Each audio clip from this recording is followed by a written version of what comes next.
Oi, gente, tudo bem com vocês? Espero que todos estejam bem. Sejam bem-vindos a mais um vídeo deste canal. Eu espero muito que vocês gostem do vídeo escolhido para trazer aqui hoje.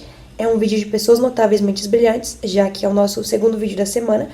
E a história escolhida para trazer hoje é de ninguém mais, ninguém menos que Benjamin Franklin. E eu espero muito que vocês gostem da forma como eu vou trazer a história dele aqui para vocês. Não esqueçam de deixar a curtida de vocês aqui embaixo.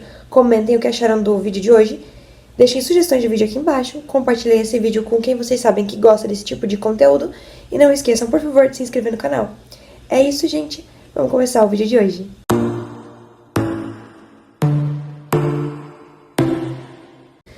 Para resumir o currículo dele para vocês, ele foi um cientista, diplomata, jornalista e escritor, e ele foi responsável por assinar a Declaração de Independência, o Tratado de Paz e a Constituição. Então, esses documentos são 3 documentos importantíssimos para os Estados Unidos, né?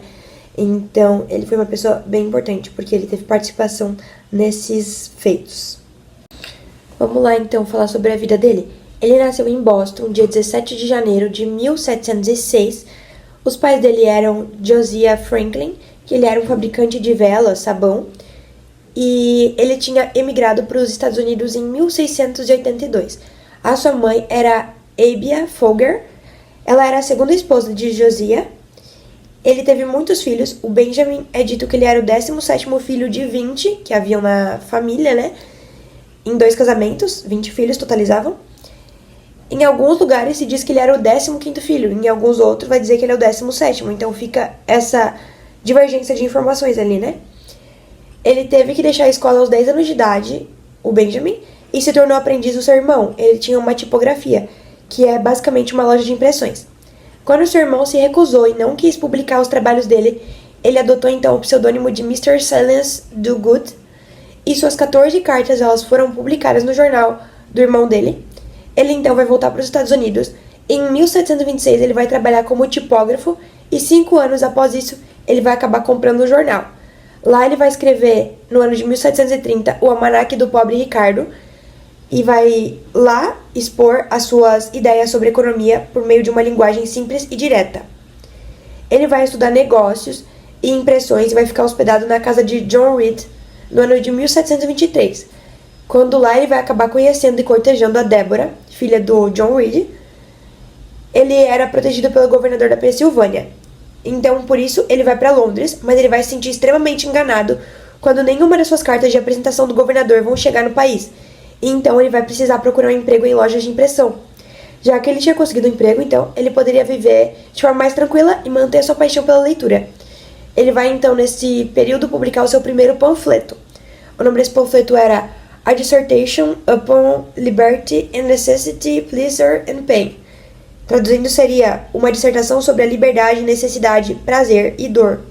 Em 1726 ele vai voltar para Filadélfia e vai descobrir que a Deborah já tinha se casado. Nos próximos anos, ele vai ter vários empregos e ele vai ser pai de William, sem se casar com a mãe, então nem é citado o nome dela. E nesse período vai ser formado um grupo de estudos. Em 1727, ele vai abrir sua própria loja de impressão com um parceiro. Lá ele vai publicar outro panfleto chamado The Nature and Necessity of a Paper Currency. Traduzindo seria A Natureza e a Necessidade de uma Moeda de Papel.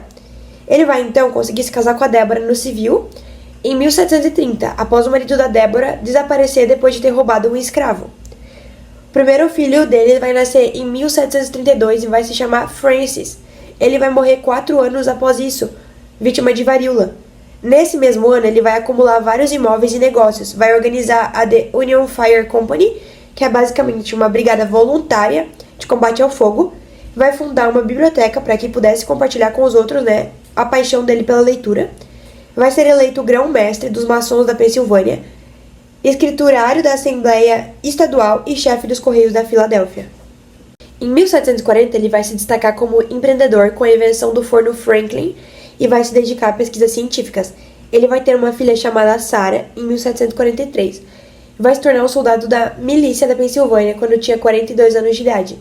Nesse meio tempo, seu interesse por eletricidade foi despertado. Ele vai então conduzir uma famosa experiência envolvendo uma pipa e uma chave, no ano de 1752. Isso tudo vai acontecer após algumas de suas teorias terem sido publicadas na Inglaterra, no ano de 1751. Após isso, então, ele vai se tornar um diplomata no exterior e vai representar na Inglaterra a Assembleia da Pensilvânia. ele vai continuar a trabalhar em favor da União Colonial.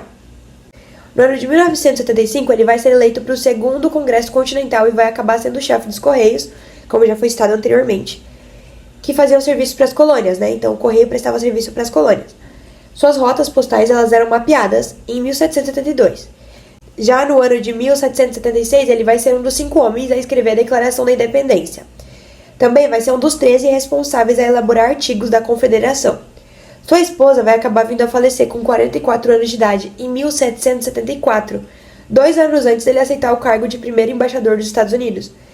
Ele vai ter uma vida romântica bem agitada durante o tempo que ele vai passar no exterior, antes de se casar com a Débora, né? O tempo dos 9 anos ali, ele passou um tempo bem grande fora, né? Então, nesse período, ele vai ter uma vida amorosa bem agitada. Ele vai até chegar a propor casamento a uma viúva chamada Madame Helvetius, quando tinha 74 anos de idade, mas o pedido dele foi rejeitado. Por conta da posição dele intelectual, ele vai ser responsável por conseguir várias alianças estrangeiras e vários tratados comerciais. Ele vai voltar para a América em 1785. Lá ele vai ser eleito para representar a Pensilvânia na Convenção Constitucional.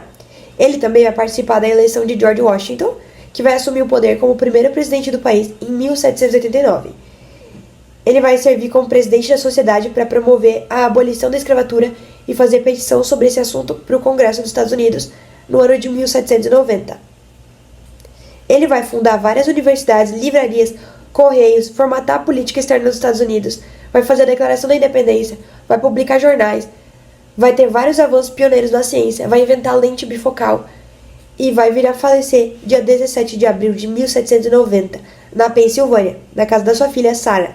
Ele tinha 84 anos de idade quando ele faleceu, sofria de gota e várias outras doenças. Ele vai escrever o seu epitáfio aos 22 anos de idade e no seu túmulo e no da sua esposa, que era um túmulo que eles iriam dividir, vai estar escrito Benjamin e Deborah Franklin, 1790.